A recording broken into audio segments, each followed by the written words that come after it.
시편 139편 13절부터 24절까지가 되겠습니다. 먼저 13절부터 16절까지 다윗이 고백합니다. 자기 이해죠. 자기 자신에 대한 고백, 그리고 하나님에 대한 이해와 고백이 되겠습니다. 그 내용은 이렇습니다. 주께서 자신의 내장을 지으셨고 모태에서 자신을 만드셨다는 겁니다. 자신이 은밀한 곳, 땅의 깊은 곳에서 지음을 받았기 때문에 하나님의 이 세상 사람은 알지 못하지만 자신의 창조, 자신이 이 조성되고 태어나는 것, 이 과정을 하나님이 아신다는 거죠. 하나님이 아시기 때문에 자신의 행체를 주님 앞에 숨기지 못한다는 겁니다. 자신은 하나님 앞에 발가벗은 존재라는 뜻입니다. 자신의 행질이 이루어지기 전에 주의 눈이 자신을 보셨고 자신을 위하여 정한 날이 하루도 되기 전에, 그러니까 시작하기 전부터, 자신이 조성되기 전부터 주께서 자신을 책에 기록했기 때문에, 생명을 기록한 거죠. 생명을 주님께서 기록하셨기 때문에 이미 선택하시고 이미 자기 자녀로 삼아 주실 것을 하나님은 다 정하셨기 때문에 그 앞에 숨길 수가 없다. 하나님은 나를 처음부터 끝까지 아시는 분이다 하는 뜻입니다. 자신의 처음과 끝은 하나님의 뜻에 있다 그런 뜻이죠. 이는 하나님의 기묘하심이고 기이하심이다. 그래서 자신은 그 하나님 은혜에 감사할 따름이다. 그 하나님의 기이하심에 자기는 찬양하며 감사할 뿐이다 라고 고백을 하고 있습니다. 우리에게 이런 고백이 필요하죠. 하나님이 자신의 처음부터 끝까지를 아시고 자신의 존재 자체가 하나님의 뜻 가운데 있다. 자신은 하나님 앞에 한치의 숨길 만한 것도 없는 하나님 손바닥 위에 올려져 있는 그런 존재다 하는 걸 고백하는 것이 필요합니다. 또 하나님, 그게 바로 하나님이시죠. 17절 18절 어느 정도로 하나님이 자신을 위하여 행하신 일이 기이하고 기묘하냐. 주의 생각이 자신에게 그냥 보배로울 뿐이다. 왜냐하면 그 수가 헤아릴 수 없기 때문에, 인간의 상상으로서는, 인간의 수치로서는, 인간의 언어로서는 표현을 다 할 수 없는 거죠. 그만큼 크고 놀랍고 기이한 일입니다. 그래서 자신에게는 하나님의 그 뜻이, 자신을 향한 하나님의 뜻이 보배롭기만 합니다.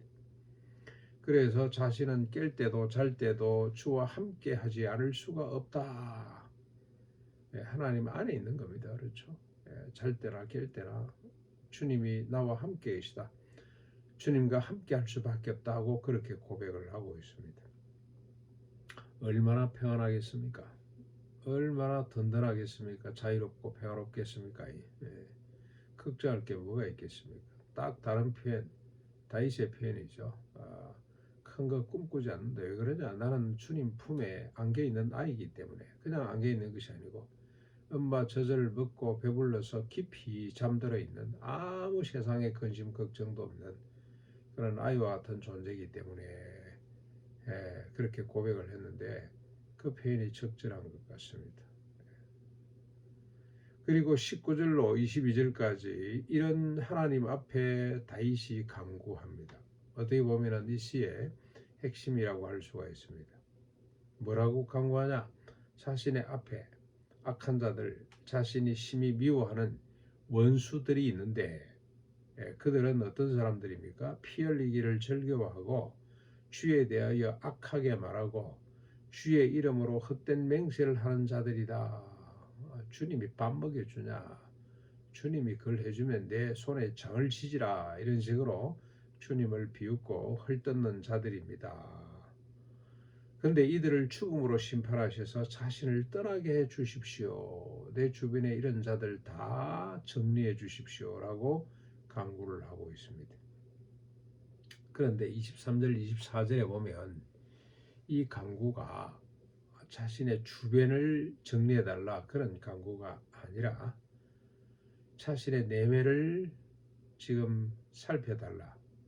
자기 내부에 있는 적들을 주님 진멸해 달라고 하는 강구로 결론 지어집니다. 이게 다윗의 시의 묘미이고 오늘 우리가 다윗의 시를 읽어야 될 이유이기도 합니다. 다윗은 자신의 밖에 있는 원수가 아니고 자신의 내면에 있는 원수를 제거해 달라고 강구하는 거죠. 그래서 자신의 내면을 뒤집어 놓습니다. 자신을 살피사 자신의 마음을 아시며 자신을 시험하사 자신의 뜻, 생각이죠. 생각을 살펴달라고 강구합니다.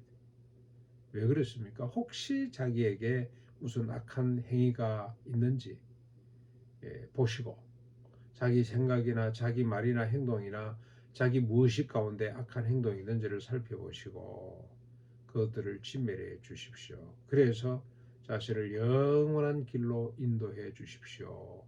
진리의 길로 인도해 주십시오.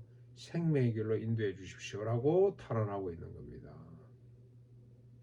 결론은 자기 안에 피 흘리기를 즐겨하며 미워하고 살인하고 저주하고 비판하고 하는 걸 즐겨하는 그런 마음.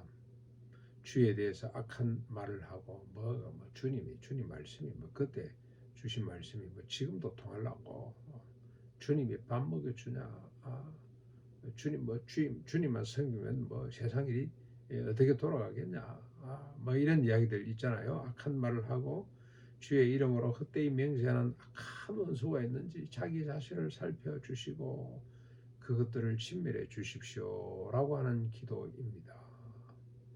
그래서 다윗의 시는 몽땅 주변에 있는 적이 아니고 자신의 내면에 있는 적들을 진멸해 달라 이렇게 이해를 하시면 되겠습니다. 때로는 자기를 괴롭히고 하나님 말씀대로 살지 못하도록 실제로 밖에서 자기를 괴롭히는 자들이 많습니다. 그들을 위해서 원수를 갚아달라 이러는데 다윗은 그걸 꼭 외부에 있는 원수를 지칭하는 것이 아닙니다. 갚아달라고 할 때 압살롬도 살려내라고 했잖아요. 자기 원수가 없어요. 한때 자기를 오해하고 미워하고 하지만 하나님의 언약의 백성인데 자기가 어떻게 죽일 수가 있습니까? 그래서 죽여달라, 진멸해달라, 저들을 없애달라 하는 이야기들은 몽땅 자기 내부에 있는 적들이라 이렇게 이해를 하는 것이 그래야만이 다윗의 시가 읽혀집니다. 그래야만이 다윗의 시가 성경에 들어있어야 될 이유이기도 합니다. 문제는 외부에 있지 않습니다. 늘 내부에 있습니다.